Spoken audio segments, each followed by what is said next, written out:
In this video, we will discuss features of monetarism. This is part 2 of 3. There are 3 videos on monetarism. First part is related with introduction, second part is for features, and third part is for criticism. This is the second part. Here we will discuss features of the monetarism. What are the main features? First point, money supply crucial determinant. In an economy, it is the money supply that determines total spending and therefore output, employment and the price level. तो मॉनेटरिज्म के according money supply जो है वो important determinant है, क्योंकि money supply के ऊपर ये सब डिपेंड करते हैं। इकॉनमी में टोटल खर्चा कितना होगा, कितनी स्पेंडिंग होगी, इसीलिए डिमांड कितनी होगी, आउटपुट कितना होगा, एम्प्लॉयमेंट कितनी होगी, प्राइसेस कितनी होंगी। तो all these macro economic variables depends upon money supply, और मनी सप्लाई इन सभी वेरिएबल्स को डिटरमिन करता है। Thus, there is a link between national income and money supply, which is maintained by the velocity of money as y upon m. तो इसलिए हम कहते हैं कि मनी सप्लाई और नेशनल इनकम के बीच में रिलेशन है, जो कि वेलोसिटी ऑफ मनी के साथ मेंटेन किया जाता है। Know what is the velocity of money? Velocity of money क्या होती है? फॉर एग्जांपल, कंट्री में जो आउटपुट पैदा हुआ वो हुआ 100 का, और जो प्राइसेस हैं इस आउटपुट की वो मान लो है 10, तो टोटल जो आउटपुट बना उसकी जो वैल्यू बनी वो बन गई 1000।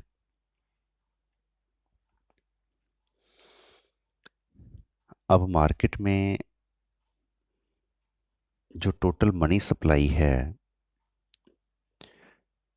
नोट्स, करेंसी सर्कुलेशन जो है, कॉइन्स, नोट्स वगैरह, या बैंक क्रेडिट मनी, जितनी भी मनी है वो मान लो है 200। अब इस 200 मनी के साथ सपोज सारा आउटपुट सेल हो गया। सारा ये आउटपुट जो था, जिसको हम मान लो कहते हैं वाई, सो अगर ये सारा आउटपुट सेल हो रहा है 200 रुपये में, 1000 आउटपुट 200 रुपये में अगर सेल हो रहा है, तो इट मीन्स जो वेलोसिटी है वो है 5। इसका क्या मतलब हुआ? इसका मतलब ये हुआ कि जैसे मान लो 100 रुपये का नोट है, वो पहले आया मार्केट में, सेंट्रल बैंक ने भेजा फर्स्ट टाइम, कमर्शियल बैंक के पास चला गया। अब कमर्शियल बैंक से कोई ए पर्सन आया, उसने ये 100 रुपया ले लिया। मान लो ये 100 रुपया जो था वो ए पर्सन ने, कोई कस्टमर है ये, उसने किसी शॉपकीपर से, मान लो स्टेशनरी वाली शॉप से, कोई कॉपी ले ली। तो 100 रुपया इसके पास जब आया तो इसने कॉपी बाय करी, तो ये 100 रुपया जो था वो बी पर्सन के पास चला गया। तो इस 100 रुपये ने एक बार 100 रुपये जितना ट्रेड इकॉनमी में कर दिया। अब ये जो बी पर्सन है जिसने कॉपी सेल की है, इसने मान लो इस 100 रुपये से फ्रूट ले लिया। तो ये जो 100 रुपया था वो सी पर्सन के पास चला गया। तो इस 100 रुपये ने एक बार फिर 100 रुपये जितना ट्रेड कर दिया। तो ऐसे ही ये डी के पास जाएगा, फिर ई के पास जाएगा, ऐसे जब तक ये 100 का नोट घिसता नहीं, फटता नहीं, कैंसल आउट नहीं किया जाता, तब तक ये जितनी बार चेंज होता रहेगा, हैंड इसको कहते हैं हाथ चेंज करना, ट्रांसफ़र ऑफ द करेंसी। जितनी देर ये करेंसी ट्रांसफ़र होती रहेगी एक पर्सन से दूसरे पर्सन तक, ये हर बार 100 रुपये का ट्रेड करती जाएगी। तो यहाँ तक अगर हम देखें तो 100 रुपये ने 200 रुपये जितना ट्रेड कर दिया, 100 रुपये का यहाँ पर, 100 रुपये का यहाँ पर। तो इसका मतलब ये हुआ कि जितनी बार ये चलेगा उतनी बार 100 रुपए का ट्रेड करता जाएगा, जिसको हम कहते हैं वेलोसिटी। इसका मतलब ये हुआ कि 200 अगर मनी सप्लाई मार्केट में है, उससे अगर 1000 रुपीज़ का सामान बिक रहा है, इट मीन्स 5 टाइम्स ये मनी ट्रांसफ़र हो रही है एक हाथ से दूसरे हाथ में, जिसको हम कहते हैं वेलोसिटी। तो velocity is the total output in the country upon total money supply in the country. ये होती है वेलोसिटी।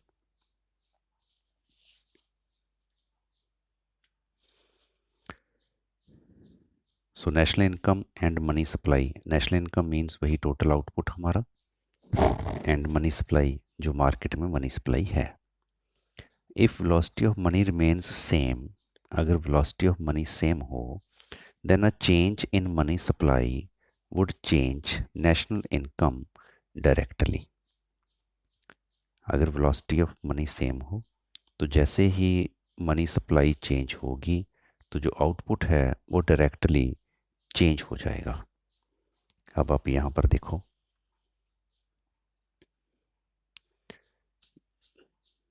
मनी सप्लाई वेलोसिटी मान लो 5 हो, मनी सप्लाई को मान लो हम 200 से चेंज करके बना देते हैं 300।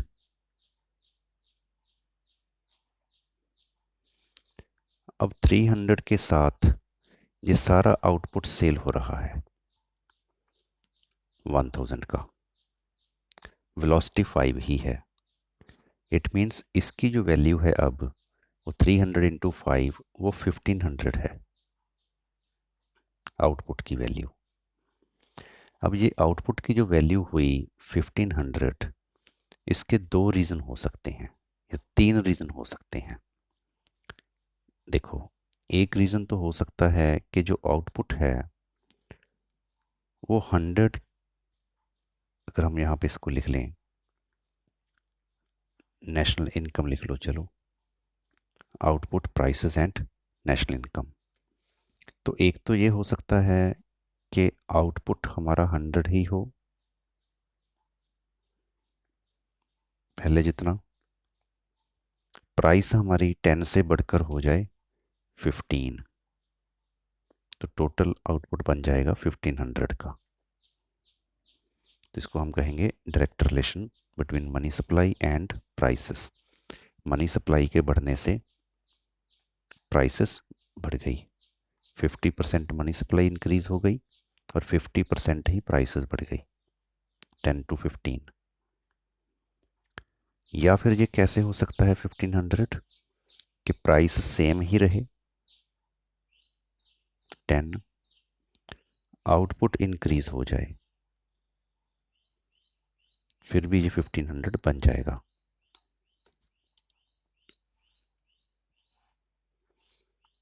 या फिर दोनों चेंज हों, थोड़ा आउटपुट भी इंक्रीज हो जाए, थोड़ी प्राइस भी इंक्रीज हो जाए और ये 1500 बन जाए।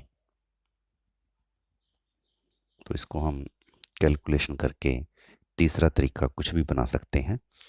थोड़ा बहुत हम प्राइस को इंक्रीज़ कर दें, मान लो 10 से 12 कर दें, और थोड़ा बहुत हम इस हिसाब से आउटपुट चेंज कर दें 100 से ज़्यादा, ताकि ये 1500 डिवाइडेड बाई 12 ये आउटपुट आ जाए।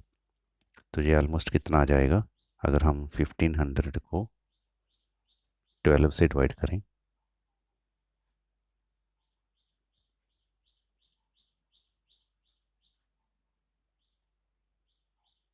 125।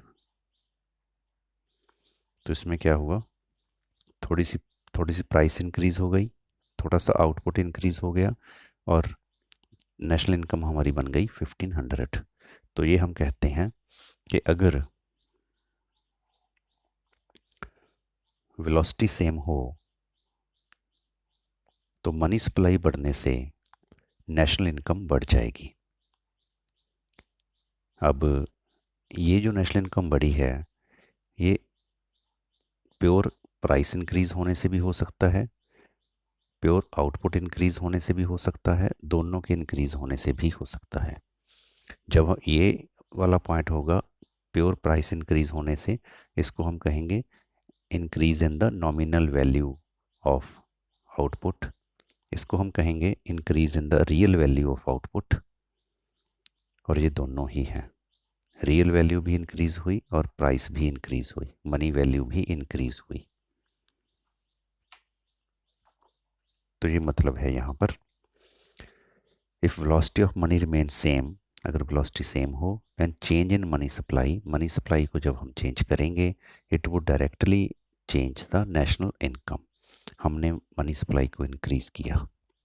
एग्जाम्पल में the demand for money is a transactional demand which is a stable function of income. अब जो मनी की डिमांड है वो मॉनेटरिज्म के अकॉर्डिंग लोग ट्रांजैक्शन के लिए करते हैं।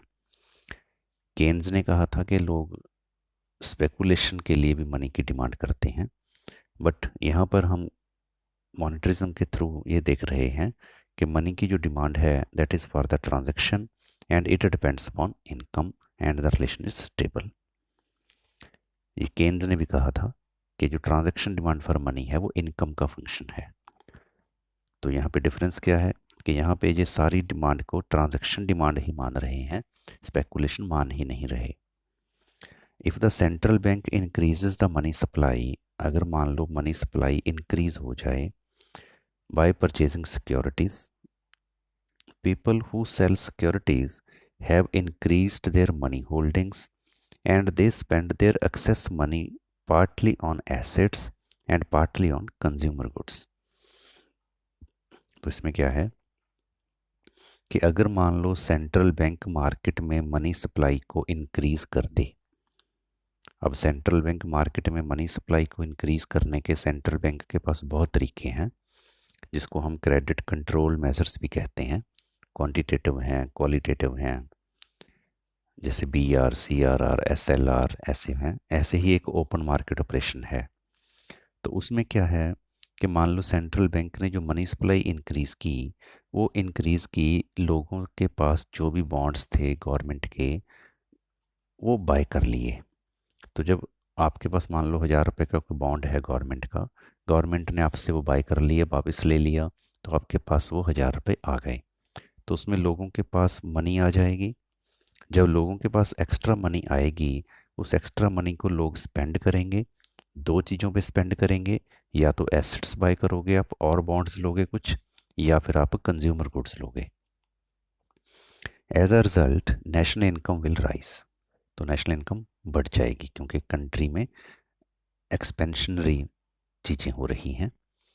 ऑन द अदर हैंड, अब इसका उल्टा लिखा हुआ है, if the central bank reduces money supply by selling securities, मान लो बैंक ने सेल किया कुछ, आपने ख़रीदा, अगर RBI से आपने कोई बॉन्ड खरीदा 1000 रुपये का, इट मीन्स आपने 1000 रुपये RBI को दे दिए। तो money holding with people falls and they increase their money holding partly by selling assets and partly by reducing consumption.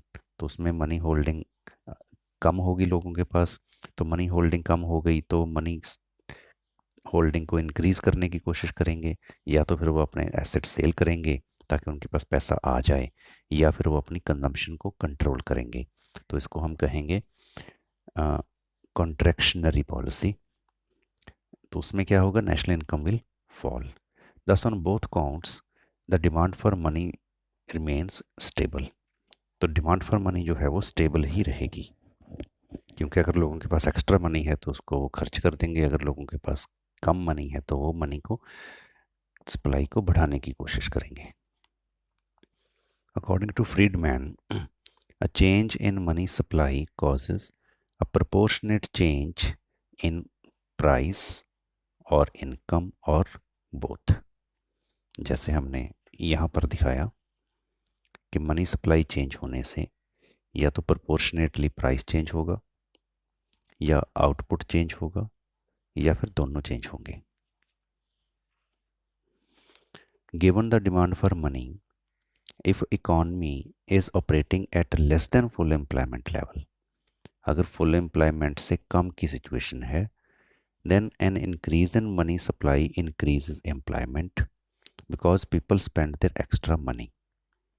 तो ये जो हमने दिखाया कि आउटपुट 100 से 150 हो सकता है या 125 हो सकता है, आउटपुट बढ़ सकता है, ये उस सिचुएशन में बढ़ सकता है जब कंट्री में फुल एम्प्लॉयमेंट अभी ना आया हो, अंडर एम्प्लॉयमेंट वाली सिचुएशन हो, तो उसमें ये हो सकता है। पर जब फुल एम्प्लॉयमेंट आ गया फिर सिर्फ यही पॉइंट होगा, प्राइसेस बढ़ेंगे, आउटपुट नहीं बढ़ेगा। But a long run increase in money supply will also create inflation. क्यों लॉन्ग रन में? क्योंकि लॉन्ग रन में क्या होगा, धीरे धीरे फुल एम्प्लॉयमेंट आ जाएगा, आउटपुट बढ़ना बंद हो जाएगा। In the expectation on inflation, अब इन्फ्लेशन एक बार जब आ गया, workers will demand high wages. Inflation जब एक बार आ गया तो और इन्फ्लेशन आएगा, इस एक्सपेक्टेशन में जो वर्कर हैं वो प्रोटेस्ट करेंगे, they will demand high wages, thus price wage spiral will rise further, thus there will be inflation due to inappropriate increase in money supply। तो प्राइस वेज इन्फ्लेशन क्या है कि अगर मान लो हम इतनी मनी सप्लाई इंक्रीज़ करें कि आउटपुट इंक्रीज़ हो जाए फिर तो ठीक है, बट अगर हम बहुत ज़्यादा मनी सप्लाई इंक्रीज़ करेंगे तो उसमें प्राइसेस बढ़ेंगी फुल एम्प्लॉयमेंट आने के बाद। तो प्राइसेस जब बढ़ेंगी, प्राइस बढ़ेगी तो वो वेज को बढ़ाएगी, वेज बढ़ेगा तो कॉस्ट ऑफ प्रोडक्शन बढ़ेगा, तो एंटरप्रेन्योर अपने प्रोडक्ट की प्राइस को बढ़ाएंगे, फिर वेज बढ़ेगी, फिर प्राइस बढ़ेगी, तो इसको कहते हैं प्राइस वेज स्पाइरल। तो मनी सप्लाई में अगर हम बहुत ज़्यादा इंक्रीज़ करेंगे, फुल एम्प्लॉयमेंट के बाद भी अगर हम इंक्रीज़ करेंगे तो अननेसेसरली प्राइसेस बढ़ेंगी, जो कि इन्फ्लेशन होगा। That is why the monetarists regard inflation as a purely monetary phenomena. इसीलिए जो मॉनेटरिस्ट हैं इन्होंने कहा है कि जो इन्फ्लेशन है ये मॉनेटरी फिनोमिना है, it depends upon the money supply.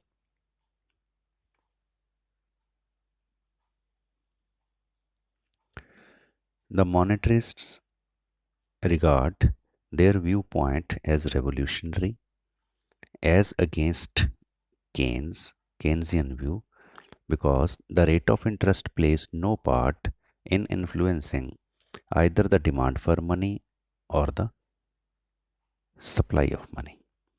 तो मॉनेटरिस्ट जो हैं अपनी कंट्रीब्यूशन को केन्स की कंट्रीब्यूशन के सामने एक रेवोल्यूशन मानते हैं, क्योंकि उन्होंने शो किया है कि मनी का रेट ऑफ इंटरेस्ट, मनी की डिमांड का रेट ऑफ इंटरेस्ट से रिलेशन नहीं है। रेट ऑफ इंटरेस्ट ना तो मनी की डिमांड को अफेक्ट कर रहा है ना मनी की सप्लाई को अफेक्ट कर रहा है, जबकि केन्स ने दिखाया था कि स्पेकुलेशन डिमांड फॉर मनी जो है वो रेट ऑफ इंटरेस्ट के साथ उसका रिलेशन है।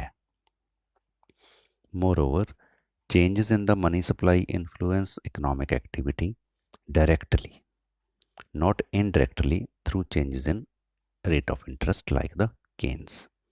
तो मॉनेटरिज्म वालों ने ये दिखाया है कि money supply directly economic activity को इन्फ्लुएंस करती है, थ्रू रेट ऑफ इंटरेस्ट नहीं करती। केन्स ने कहा था कि मनी सप्लाई पहले रेट ऑफ इंटरेस्ट को अफेक्ट करेगी फिर इकोनॉमिक एक्टिविटीज़ को अफेक्ट करेगी, बट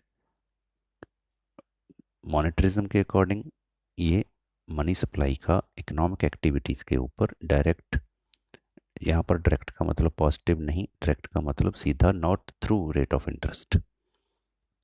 केन्स ने कहा था ये थ्रू रेट ऑफ इंटरेस्ट है। This is the first feature, money supply crucial determinant. The second feature is transmission mechanism of monetary influences.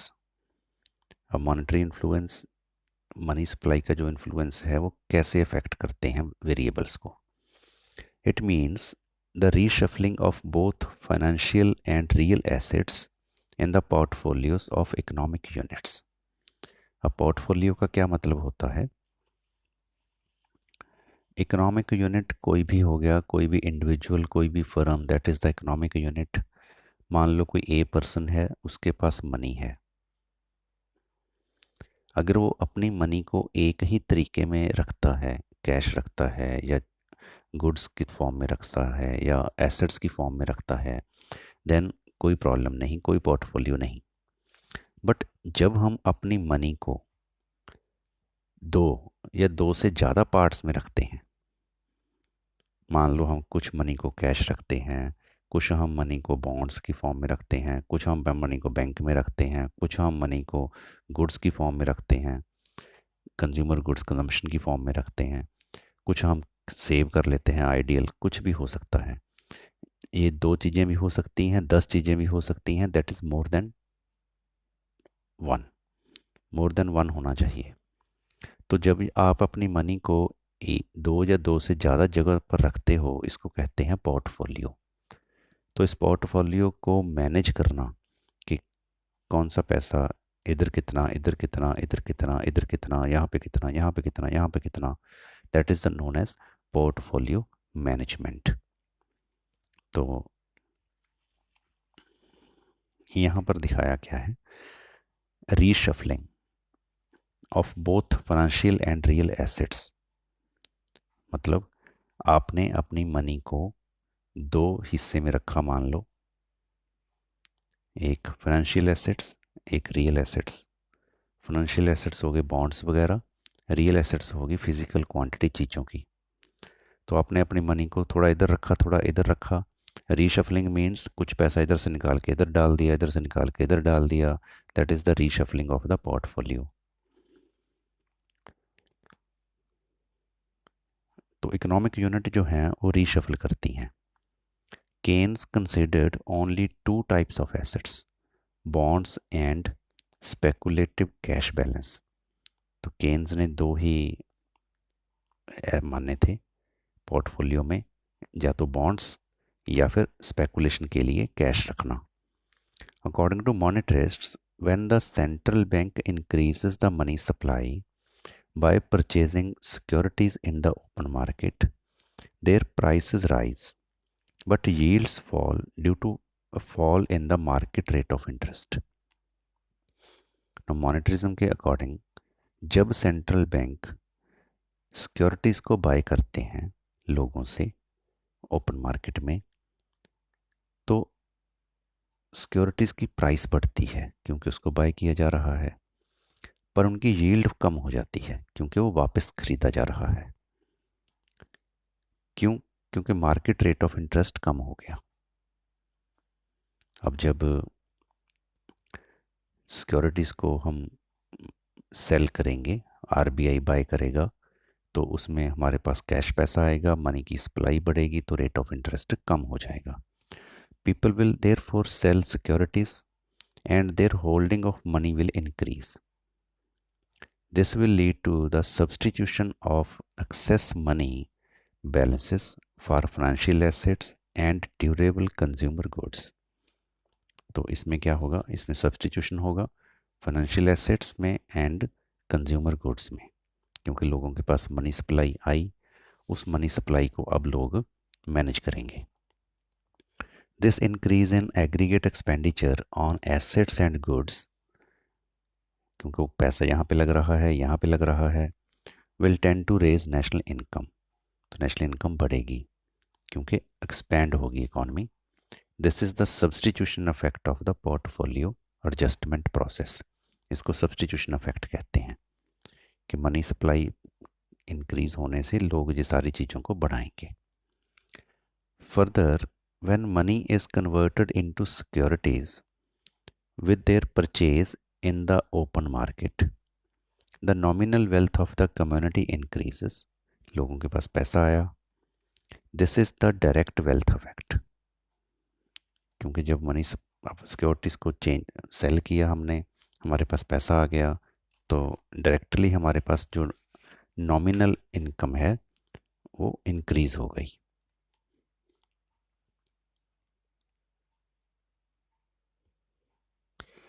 Again, with the fall in the market rate of interest, the market value of current capital stock increases, which also raises the nominal wealth of the society।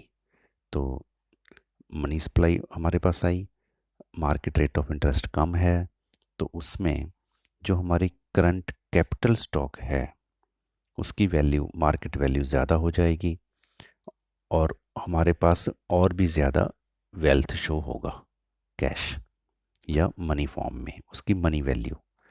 This is the interest induced affect, इसको कहते हैं। But these affects increase the net wealth. Consequently, people buy new producer and consumer goods and thus production of these goods will rise. तो ये दिखाया है कि कैसे money supply increase होने से कंट्री में एक्सपेंशन होती है। In the monetarist system, a central bank cannot influence interest rates through changes in the supply of money. तो मॉनेटरिज्म का ये विचार है कि सेंट्रल बैंक इन्फ्लुएंस नहीं कर सकता। If it tries to reduce the interest rate by releasing large quantity of money, this will only cause inflation. तो अगर बहुत ज़्यादा हम मनी सप्लाई को इंक्रीज़ करेंगे तो ये इन्फ्लेशन पैदा करेगा, क्योंकि फुल एम्प्लॉयमेंट के बाद इकॉनमी में,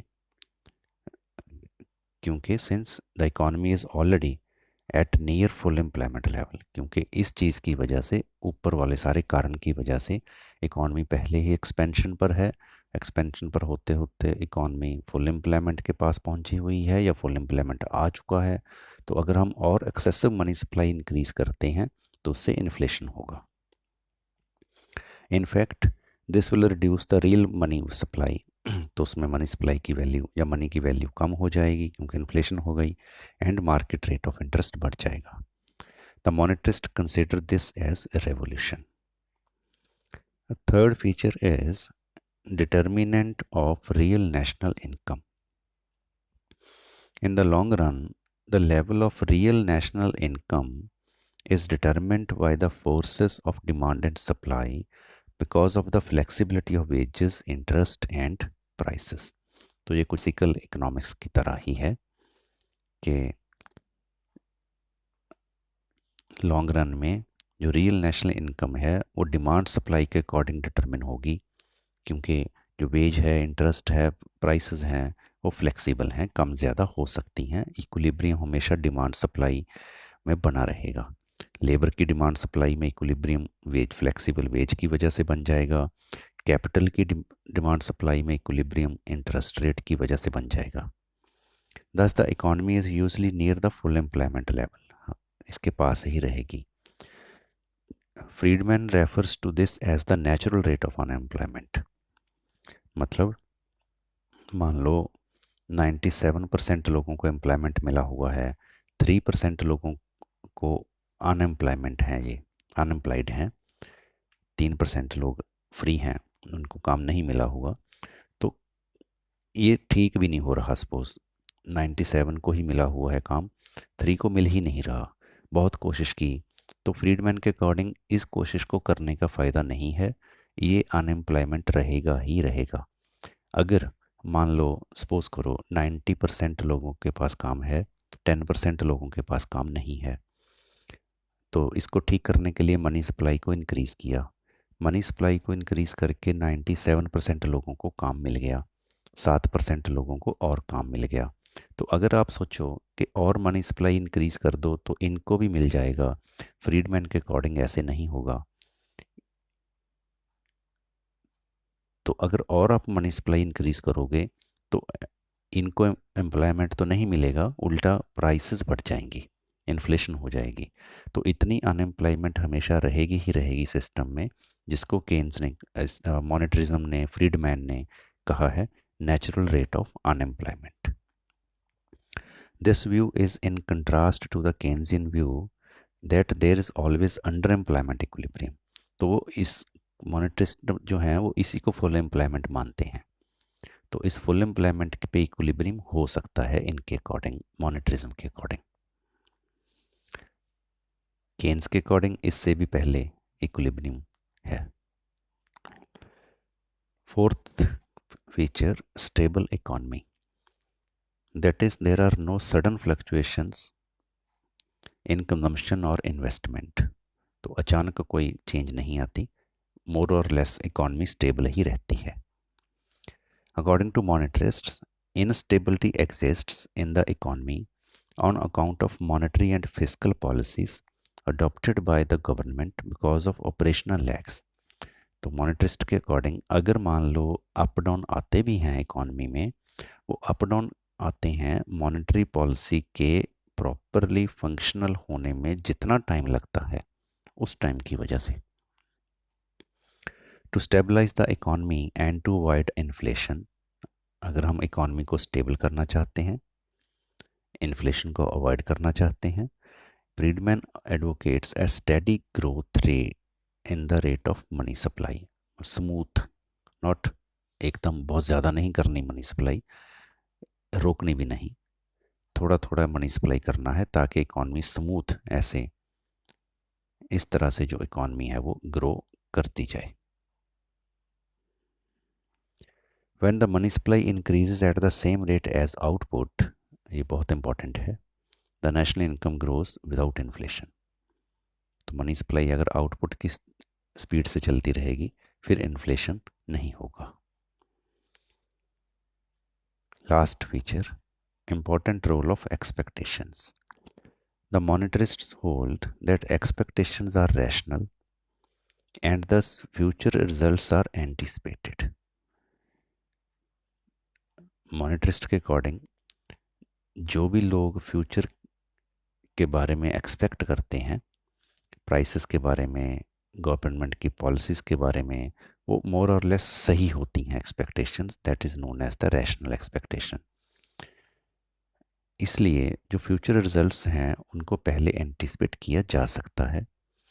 रैशनल एक्सपेक्टेशंस ये अलग से एक चैप्टर है, अलग से वीडियो हमारी बनी हुई है, आप देख सकते हो। Rational expectations deny the possibility of any inflation unemployment trade off even in the short run। तो यही फिलिप्स कर्व के बारे ने कहा था कि इन्फ्लेशन और अनएम्प्लॉयमेंट में ट्रेड ऑफ है, बट रैशनल एक्सपेक्टेशन वाले मानते हैं कि ऐसा कोई ट्रेड ऑफ नहीं है। इसका क्या मीनिंग है ट्रेड ऑफ का, ये ट्रेड ऑफ क्या होता है, इन्फ्लेशन अनएम्प्लॉयमेंट ट्रेड ऑफ क्या है, फिलिप्स कर्व क्या है, इसके बारे में अलग से वीडियो बनी हुई है। तो ये थी features of monetarism. This was the part 2 of the monetarism videos. Part 1 is related with introduction. So if you want to understand monetarism completely, you must watch all the 3 parts. First part is related with introduction, second part is for features, and third part is related with the criticism. Thanks for watching this video. Thank you.